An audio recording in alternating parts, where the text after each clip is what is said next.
entonces a darle un enfoque a este encuentro, prestando atención a tu costado, digamos, de escritor. Y bueno, la idea era ver nuevamente, después de haber tenido el encuentro por la ciudad de las ranas, ¿cuáles son las experiencias que te fueron llevando a vos a tomar la decisión de esta mezcla de recuento histórico y ficción? Bueno, primero, gracias. Un placer. Y gracias a todos aquí que están. Sé que hay muchos que ya son, como él dice, parroquianos, que ya son consumidores recurrentes, y hay otros que se han sumado ahora, así que muchas gracias. Y además, gracias porque es una tarde de frío, lluvia, así que es una alegría estar acá. Y gracias además al equipo del hotel. Muchas gracias. Esto es un recorrido. Y es un recorrido que ya lleva muchos años. Y es un recorrido que arranca primero como lector. Un lector que te podría decir que es voraz. Me gusta mucho leer de ficción y de no ficción, con la enorme fortuna de tener personas que me han ido guiando en la lectura, entonces en parte autodidacta, en parte no. Desde mi abuela Dorita Sempé, alias Oma, y mi padre, mi tío Raúl y varios más. Y luego, a su vez, también hubo un recorrido como escritor de libros. El primero, voy a hacerlo de manera muy sucinta, en el primero yo escribí una forma y con cada libro fui abordando técnicas literarias que cada vez me llevaron más lejos. Y el recorrido de este libro, La cacería de hierro, y del anterior, La ciudad de las ranas, es un recorrido que lleva ya 7 años y que en términos, digamos, de escritores, mi idea, Ricardo, era encarar esto siguiendo las huellas de Truman Capote A Sangre Fría, Rodolfo Walsh en Operación Masacre, que cuentan episodios reales pero aplicando técnicas narrativas. Pero todo lo que escriben ocurrió. Pero mientras que avanzaba en las investigaciones para ambos libros, me encontré con la misma dificultad en ambos libros, que era, hay piezas de rompecabezas que faltan. Caso de la ciudad de las ranas, un ejemplo, la masonería tuvo mucho peso acá en La Plata, pero los primeros 2 templos masónicos, fanáticos religiosos, salieron una noche con antorchas a prenderlos fuego. La documentación que estaba ahí adentro desapareció para siempre. Y en el caso de La cacería de hierro, el expediente judicial que aborda ese doble crimen que ocurrió en Necochea en 1892 desapareció. Con lo cual tenés que aplicar técnicas de reconstrucción histórica, pero hay piezas de rompecabezas que te faltan. Y cierro con esto, que en definitiva, ante esa circunstancia, en vez de poder seguir los pasos de Truman Capote o Rodolfo Walsh, empecé a mirarlo a Tomás Eloy Martínez, en la novela de Perón y en Santa Vita, que estás ahí en un limbo que no tenés claro qué realmente ocurrió y qué no, y que llevó a más de un militante peronista a invocarlo al general y decir, porque Juan Domingo dijo, y pegarse la patinada y que Tomás Eloy saliera y decir, momentito, esa es mía. Y que entonces el otro tuviera que retroceder, bueno, perdón, yo creí que eso lo había dicho general. Bueno, en ese fue el sendero que recorrí. Pues es que hace un par de años fuimos al teatro a ver una obra de Marrale que se llama El Elegido. Y El Elegido trataba sobre un taller literario. Acá tenemos algunos participantes de talleres literarios. Y Marrale, que era quien dirigía ese taller, tenía que seleccionar a uno. Y se caracterizaba por la crudeza de la relación con los participantes del taller literario. ¿Te pasó el hecho de estar participando en talleres literarios donde pudieras recibir la crítica, o no participando de talleres literarios, aquellos a quien vos le confiaste las obras y de pronto vos sentías que te estaban cercenando un estilo en un capítulo determinado que vos considerabas que estaba potable? Sí. Nunca participé en talleres literarios, pero tuve 3 factores decisivos para mí. El primero, grandes mentores periodísticos, de esos que tienen, porque algunos de ellos todavía viven, 20, 30 años más que yo, y a la vieja usanza, de esos que decían, nene, correte. De vos que estabas escribiendo, decías, sí, y te levantaban así, se sentaban y decían, mira, nene, no, acá tenés que cambiar esto, tenés que hacer esto no es relevante, y te borraban algo que vos has tardado un día en reconstruirlo, decían, eso no sirve para nada, y vos decías, ay, eje 1, técnicas de escritura periodística, e incluso uno de ellos, profesor de la Universidad de Navarra en España, sigo en contacto todavía hoy, 25 años después, Fernando López Pan, ayer me crucé mensajes con él. Primero. Segundo, yo integro un club de lectura. Y es un club de lectura que comenzó hace 4 años y que es maravilloso. ¿Cómo funciona? Muy anárquicamente. Porque somos un grupo de amigos, ninguno es profesor de literatura, ninguno es licenciado en letras. Somos hombres y mujeres de recorridos muy distintos, oficios muy distintos. Tenés desde un chef hasta un director de escuela, desde una científica, un psicólogo, abogados, médicos. Tenés lo que quieras, con gustos muy distintos, y eso es buenísimo, porque entonces hacemos una reunión al mes, cada mes elige lectura uno distinto, y te vienen con cada lectura. Entonces, hemos leído desde un etíope hasta un chipriota, desde un argentino hasta un japonés, cualquiera cosa. El que propone se la tiene que bancar y es después el miembro informante, ¿por qué elegí este libro? ¿Por qué me la banco? ¿Por qué esto, lo otro? Y si no te gusta, saltás ahí y lo repartís. En una dinámica que hoy, después de ya casi 5 años, somos amigos y amigas, y al principio nos juntábamos en casas de familia. Pero lo que encontrábamos es que el que hace de anfitrión o anfitrión al final está más pendiente de servir la comida que de disfrutar de la charla. Y decidimos entonces ir a fondas y clubes de barrio para que sea económico. Ahora, la última sesión fuimos al Club Bransen. Milanesa a compartir, con 2 huevos arriba, con fritas, una cerveza, vos como cardiólogo. Bien para cardiólogo. Sí, como cardiólogo no digas nada. Nada. 8.000 pesos por cabeza. Bien. Fenómeno. E imagínate, club de barrio y caemos 8, 9, 12 sanguangos y sanguangas que ponemos los libros y dicen, estos están drogados. Sí. Y empezamos ahí a discutir de libros, que esto, que lo otro. Y entonces se arma una dinámica muy interesante porque, por ejemplo, el último que leímos fue uno de Sandor Maray. Y los comentarios de cada uno, decías, carajo, eso no lo había visto yo. ¿En qué página? Y entonces era como una lectura que se va enriqueciendo. Nos ha pasado, por ejemplo, con Murakami. Norwegian Blues, hay un libro que se llama, que está basado, vos estás asintiendo, porque está basado en una canción de los Beatles. Yo ni se me había ocurrido. Uno de los que integra el grupo es un ex rugbyer profesional, que es músico profesional.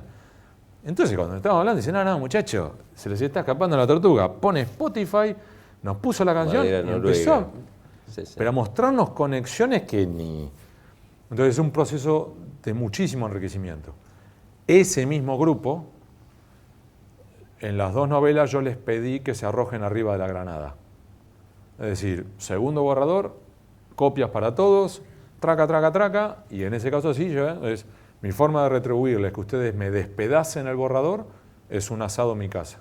Con lo cual el siguiente encuentro fue en mi casa y cada uno, la premisa era rómpanlo. Bien. O sea, no elogios, críticas, quiero que me critiquen. ¿Qué falla? ¿Qué es aburrido? ¿Qué personaje no tiene cuerpo? Y toda esa información absorberla para avanzar. Y el último eje, perdón por hacerte la respuesta tan larga, ¿no? Pero, No, estaba espectacular. Mi editora en Planeta, que es una editora maravillosa, Paula Pérez Alonso, editora, que además es escritora. Vos estás sintiendo allá porque probablemente la has leído. Ha escrito libros que ha ganado premios. Es excepcional. Te doy un solo ejemplo de la calidad de su edición. La ciudad de las ranas, el borrador que ella tomó tenía 3 ejes, ¿sí? Como tres hilos argumentales. Y ella me dijo, esto no camina. Me dice, te estás yendo por las ramas. Y me sugirió eliminar directamente uno de los 3 hilos argumentales. Con lo cual era eliminar 100, 120 páginas de la novela y conllevaba probablemente tirar a la basura 1 año y medio de trabajo. Y dije, a ver qué pasa. ¿Viste? Y grabé de otro modo el borrador. ¿Cómo te lo dijo? ¿Con naturalidad? Sí, tenemos una confianza, realmente confianza. Ella ha sido también mi editora de los libros anteriores, entonces tenemos un recorrido juntos ya de 15 años. Me dice, Hugo, está muy bueno el libro, pero a mí me parece que falla por esto, y acá tenés estas inconsistencias, y esto, y lo otro. Que yo lo que quiero es eso, yo lo que necesito es alguien que me diga qué falla. Y entonces en esas 3 como ramas centrales del libro, dije a ver qué pasa y eliminé. Todo ese hilo argumental lo eliminé. Y tenía razón. Como suele ocurrir cuando vos podás un árbol o una planta, si lo podás bien, el texto gana fuerza, gana potencia, gana... Y tenía razón. Vos sabés que acá está Adolfo Constantino, que quizás vos te acuerdes, un autor americano que escribía cuentos para ser publicados en un diario. Y el editor del diario le decía, es muy largo, hay que cortarlo más. Y entonces lo obligaba a hacer cuentos minimalistas que terminaron siendo éxito. Y hay gente que hace un culto, no sé si te acordás el nombre del escritor, pero bueno, no importa. Pero este tema de que a veces ayuden a pulir, digamos, un texto, total, te ayuda también a darle identidad, porque esto, como decís vos, ¿no? El hecho de a veces irte por las ramas. Hay historias, por ejemplo, te doy algo del cine que vi este fin de semana. El asesino de las tarjetas postales se llama. Y tiene una inversión porque recorre toda Europa. El tema es un thriller que en la base parece súper interesante y no parás de bostezar durante toda la película. Entonces, bueno, con el libro también a veces te puede pasar lo mismo, justamente con esto de irte por las ramas. No voy a decir el nombre de la escritora española porque me van a matar, pero a mí me pasó hace poco con una novela, 1100 páginas, y yo sentía que le sobraban 200. Claro. Y antes de entregarle el borrador de La cacería de hierro a Paula Pérez Alonso, ya teniendo en la cabeza la enseñanza que me había dado la vez anterior, las últimas 12 divisiones fue ¿qué tengo que cortar? ¿Qué sobra acá? ¿Qué corto? Tanto en la dinámica de la macroedición, es decir, ¿me está sobrando un capítulo? ¿Esto sobra o es atinente a la historia? Después ya a la macroedición dentro de cada capítulo, ¿este párrafo sirve o tiene que ser eliminado? Y después ya era dentro de cada oración, ¿esto se puede contar en vez de en 20 palabras, en 15 palabras? Y después lo mismo con los diálogos, ¿esta frase es atinente o es irrelevante? Y era lapicera roja, todo el tiempo. Y por último, antes de entregárselo a la editora, se lo entregué a mi hijo Bautista, 21 años, y le dije, tenés un fin de semana para decirme dónde te aburre. Y se me tiró de cabeza y me marcó un par de lugares y ahí otra vez. Para cuando le llevé entonces el material a Paula, ya venía con una precocción en el sendero de lo que ella misma me había enseñado. Bien. Yo te había comentado que al leer las 2 novelas uno percibe que están estructuradas sobre una matriz similar, o sea, está de por medio la investigación histórica, está la ambientación en la ciudad de La Plata, de lo cual creo que los platenses vamos a estar eternamente agradecidos, porque estos son documentos que van a perdurar en el tiempo mucho más que las noticias. Y que dan fe de cómo nació nuestra ciudad. Y hay un perfil de personaje entre Íñigo Rocamora y en este caso Valentín Hierro, que en algunas cuestiones tienen pinceladas que los asemeja. En cierto lugar descubrís valores que los emparenta. Entonces, yo decía, bueno, estamos como si fuera frente a un pintor que está en una etapa, la etapa cubista, la etapa azul, poner la etapa que a vos se te ocurra, y que en algún momento rompe el molde. Y el siguiente cuadro que hace después de estar pintando de una determinada manera durante 1 año y medio, 2 años, es totalmente diferente y empieza, digamos, la metamorfosis. ¿Vos percibís que en algún momento vas a atravesar esa situación o te sentís muy cómodo en esto de basarte en el periodismo de investigación para estructurar, digamos, el sustento de una novela? Te diría que sí y que no. ¿Por qué? En la cabeza en este momento tengo 3 libros. 2 están centrados en este periodo histórico, en estas locaciones. Y van a decir, ¿pero por qué? ¿Es una cuestión justamente como comodidad? Te diría que no, sino que es más por el lado de ese periodo histórico, 1880-1905, me apasiona.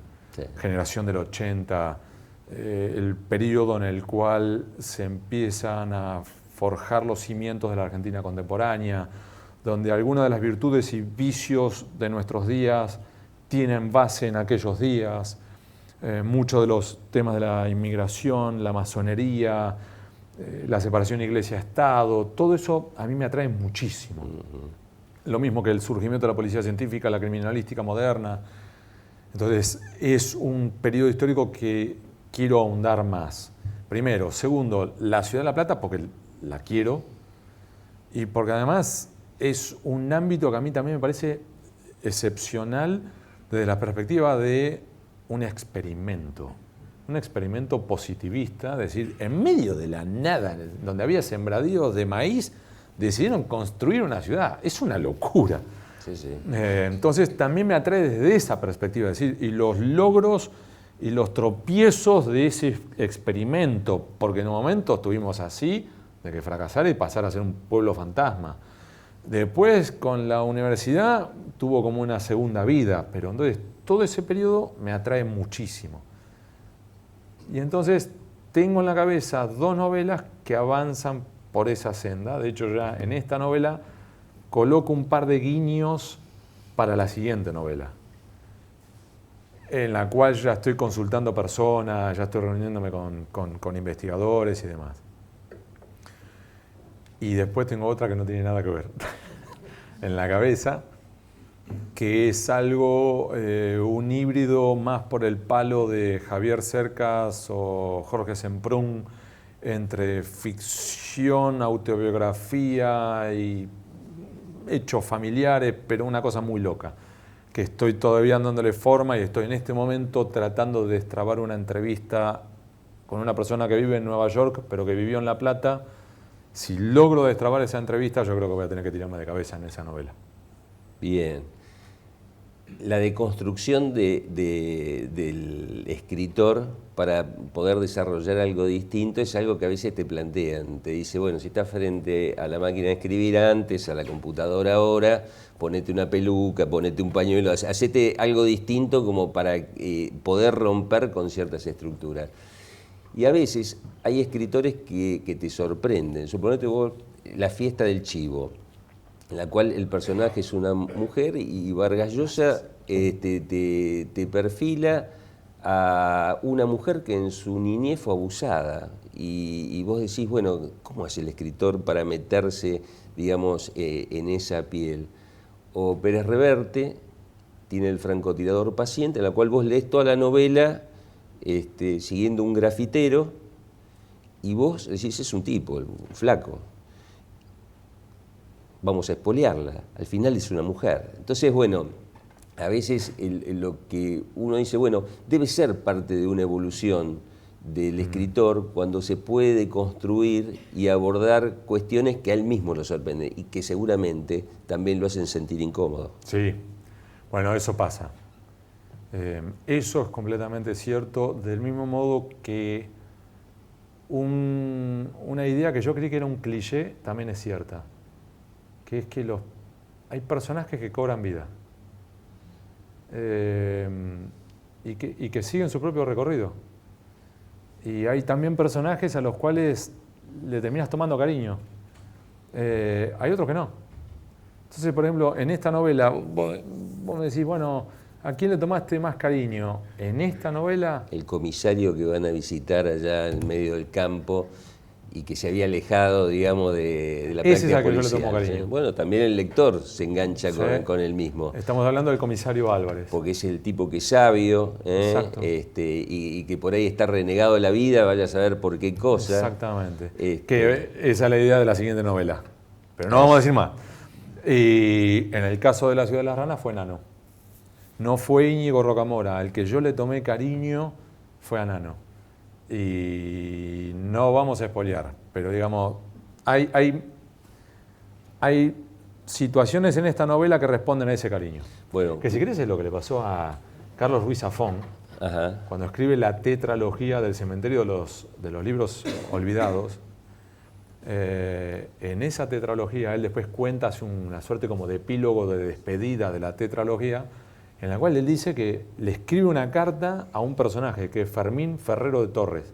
Ah, no sé lo que es ese personaje, no sé si leyeron esa. ¿Viste? ¿Vieron lo que es Fermín? Bueno, busquen ese artículo. Carlos Ruiz Zafón se despide del personaje diciendo: te voy a extrañar, quiero que sepas que te voy a extrañar. Bueno, a mí me pasa eso con Nano. Bueno, me imagino que cuando estás escribiendo, a la noche te acostás pensando en Sí. él y por ahí te despertás en medio de la madrugada. Sí. ¿Y qué haces en ese momento? Primero trato de que mi mujer no me asesine. Si logro escabullirme de la cama sin que se dé cuenta, voy y anoto cosas. Y ya ahora lo que hago directamente es tengo una mesa de luz, una lapicera y un papel y escribo ciegas rogando que al otro día pueda reconocer mi propia letra y anoto. Me ha pasado en La ciudad de las ranas, aprendiendo de esa experiencia, ahora ya no. Digo, carajo, en ese momento él tenía 18, 19 años. Uy, le puse 19, pero en realidad era 18. Y ya para esta novela lo que hice fue poner por escrito prolijito en fichas. Tengo las fichas de los personajes. Y tengo, pero fecha de cumpleaños, de los personajes. Por ejemplo, en el caso de Valentín Hierro, es el 21 de septiembre te puedo decir la fecha, todo. Y voy a decir, ¿por qué carajo 21 de septiembre? Largo de explicar, digamos, tiene mis cosas. Y le pongo las características físicas, los rasgos de personalidad, todo. Es como decir, me ordeno. Y voy haciendo líneas de tiempo, o sea, múltiples trucos o técnicas que he ido absorbiendo. Ahora nos vamos a meter en unos minutos en sí, en los personajes de la novela y tu visión de por qué los fuiste capturando para meterlos en la historia, ¿no? Pero algo que me interesaría saber, y te digo casi desde lo personal, ¿no?, es cómo estás viviendo esta transición hacia de ser un reconocido periodista a meterte en el mundo de los libros, que tiene su historia muy particular. Hay muchos escritores que han muerto ignorados, con obras que realmente valía la pena que la gente conociera. Y seguramente vos te estás enfrentando con barreras que tiene el mundo literario que quizás no pensabas cuando publicaste la primera novela. Ahora ya vas por la segunda, sos un tipo experimentado. ¿Cómo lo estás viviendo?